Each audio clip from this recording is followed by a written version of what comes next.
کہ یہ بڑی خبر ہے، دونوں ممالک کے درمیان جنگ بندی برقرار رہے گی، اس چیز پر اتفاق ہوا ہے۔ پاکستان اور افغان طالبان کے درمیان مشترکہ اعلامیہ جاری کیا گیا ہے۔ پاکستان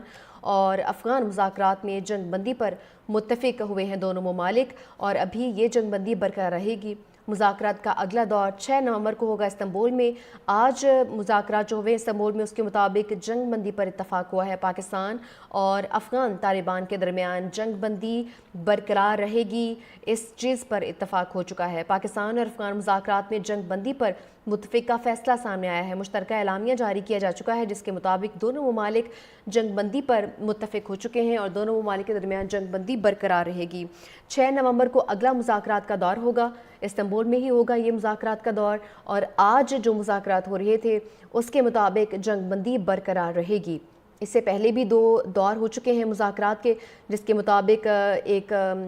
اس سے پہلے بھی یہ اعلامیہ جاری کیا جا چکا تھا کہ جنگ بندی جو تھی وہ کچھ تھوڑے ٹائم کے لیے برقرار رہی تھی، اور پھر ہم نے دیکھا کہ مذاکرات جو تھے جس میں افغان طالبان پیش رفت نہیں کر رہے تھے، ریٹرن نہیں دے رہے تھے، جس پر وزیر دفاع خواجہ آصف نے بار بار خدشات کا اظہار بھی کیا تھا، اور یہ بھی کہا تھا کہ اس کے بعد سخت موقف اپنایا جائے گا اگر ریٹرن نہیں دیا جاتا ہے۔ اس کے بعد ہم نے دیکھا کہ پھر سے یہ مذاکرات آج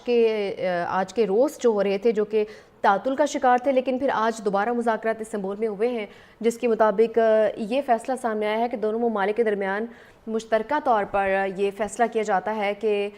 جنگ بندی جو ہے وہ برقرار رہے گی۔ اگلا دور جس میں مزید پیش رفت بھی ہوگی 6 نومبر کو ہوگا اگلے مہینے، لیکن آج کے مذاکرات میں یہ بات سامنے آئی ہے کہ جنگ بندی برقرار رہے گی۔ افغان سرزمین سے جو دہشت گردوں کی طرف سے جو دہشت گردی کی جا رہی تھی پاکستانی سرزمین پر، جس کے خلاف سخت ایکشن لیا گیا تھا اور ان کو منہ توڑ جواب دیا گیا تھا پاکستانی فورسز کی جانب سے، اور پھر مذاکرات جو ہیں وہ شروع کیے گئے تھے پاکستان اور افغانستان کے درمیان، جس کے بعد جنگ بندی جو ہے اس کی کوششیں کی گئی تھیں۔ سرحد جو تھی وہ دونوں ممالک کی بند تھی، لیکن جیسے ہی یہ مذاکرات شروع ہوئے اس کے بعد ایک چھوٹا سا وقفہ آیا تھا، جس کے مطابق یہ بات سامنے آ رہی تھی کہ افغان طالبان جو ہیں وہ ایک ایگریمنٹ کے مطابق